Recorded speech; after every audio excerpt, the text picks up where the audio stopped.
Hola, hoy vamos a trabajar máximos y mínimos en intervalos cerrados. ¿Listo? Entonces, este teorema que se llama teorema del valor extremo me dice que si yo tengo una función continua en un intervalo cerrado a, b, entonces f siempre va a tener un valor máximo y un valor mínimo en ese intervalo. ¿Sí? Es decir, este teorema me garantiza la existencia del valor y máximo en ese intervalo. ¿Cómo entonces hallamos nosotros el valor máximo en ese y mínimo en ese intervalo? Entonces, pues son dos pasos sencillos. Primero consideramos la función, ¿sí? Y hallamos máximos y mínimos relativos en el intervalo, como utilizando los métodos que vimos anteriormente, es decir, hallando puntos críticos, ¿sí? Eh, Mirando la naturaleza de esos puntos críticos. Después de eso, miramos cuáles de esos puntos críticos son máximos y mínimos relativos y miramos cuáles de esos puntos críticos están contenidos en el intervalo y solo consideramos los que estén contenidos en el intervalo. Después de eso, hallamos f de a y f de b, es decir, evaluamos los extremos del intervalo, ¿sí? Y comparamos si esos máximos o mínimos relativos, si los máximos son mayores que estos o si los mínimos son menores que estos, ¿sí? Y de ahí obtenemos nuestro máximo y nuestro mínimo absoluto. ¿Listo? Es decir, tenemos nuestros máximos y mínimos relativos que utilizamos, que hallamos con el método anterior y los comparamos con los extremos. ¿Listo? Entonces, para hallar los máximos, si ya nosotros obtuvimos en el intervalo abierto a, b un máximo, llamémoslo x sub 0, y f de x sub 0 es mayor que f de a y f de b, entonces este va a ser el máximo absoluto en ese intervalo. ¿Sí? Si alguno de los dos es mayor que mi f de x sub 0, entonces ese que sea mayor va a ser el máximo absoluto. ¿Listo? Y lo mismo con el mínimo. Consideremos este ejemplo. La función f de x igual a x al cubo menos 6x al cuadrado más 9x más 1.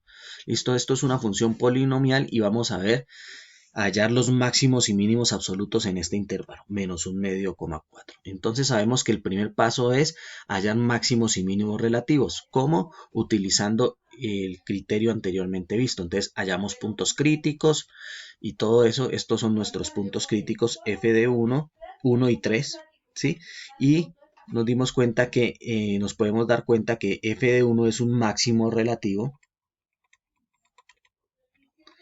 y este es un mínimo. ¿Listo?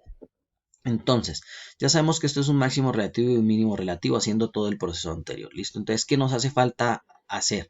Nos hace falta evaluar en los extremos del intervalo. ¿Listo? Entonces ya al evaluar esto, f de 1 me da 5, f de 3 me da 1, evalúo los extremos que son f de 4 que me da 5 y f de 1 medio que me da 33 octavos. ¿Listo? Entonces, ¿cuál sería el menor de los cuatro? El menor de los cuatro es f de 3, por lo tanto f de 3, ¿sí? Es un valor mínimo absoluto en este intervalo, ¿sí? Y el mayor de estos cuatro, ¿sí? Es f de 1, por lo tanto f de 1 es un valor máximo absoluto de f en ese intervalo, ¿sí? Que de hecho ese valor máximo coincide con f de 4, tiene dos valores máximos. ¿Listo? Entonces de esa manera hallamos valores máximos y mínimos eh, absolutos en un intervalo cerrado. ¿Listo? Aquí es importante que los dos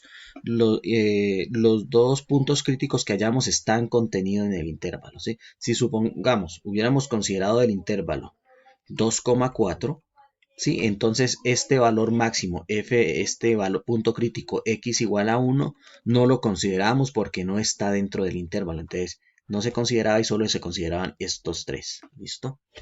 Bueno.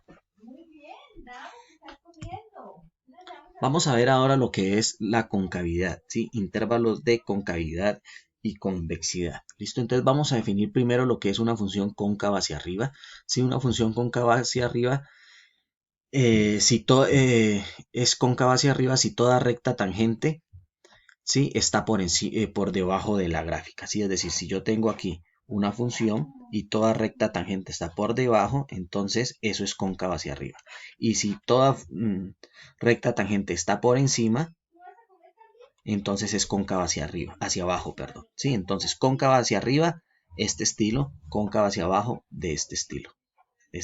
¿Listo? Bueno. Entonces la pregunta es, ¿cómo saber si mi función es cóncava hacia arriba o cóncava hacia abajo en ciertos intervalos? ¿Listo? Entonces vamos a definir un concepto que se llama punto de inflexión. ¿Y qué es el punto de inflexión? Son aquellos punticos en los cuales mi función tiene un cambio de concavidad. Por ejemplo, este punto. Aquí es cóncava hacia abajo y a partir de este punto es, perdón, aquí es cóncava hacia arriba y a partir de este punto es cóncava hacia abajo. Aquí viene cóncava hacia abajo y a partir de este punto vuelve a ser cóncava hacia arriba. Entonces, estos se llaman puntos de inflexión. ¿Listo? Entonces, ¿cómo yo hallo esos intervalos de concavidad? Pues tengo que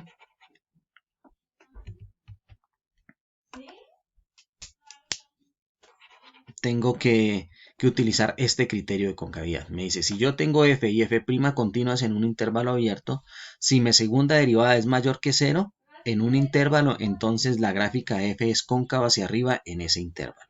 Y si mi segunda derivada es menor que 0 en ese intervalo, entonces la gráfica de f es cóncava hacia abajo en ese intervalo. ¿Listo? Entonces consideremos este ejemplo. ¿Sí?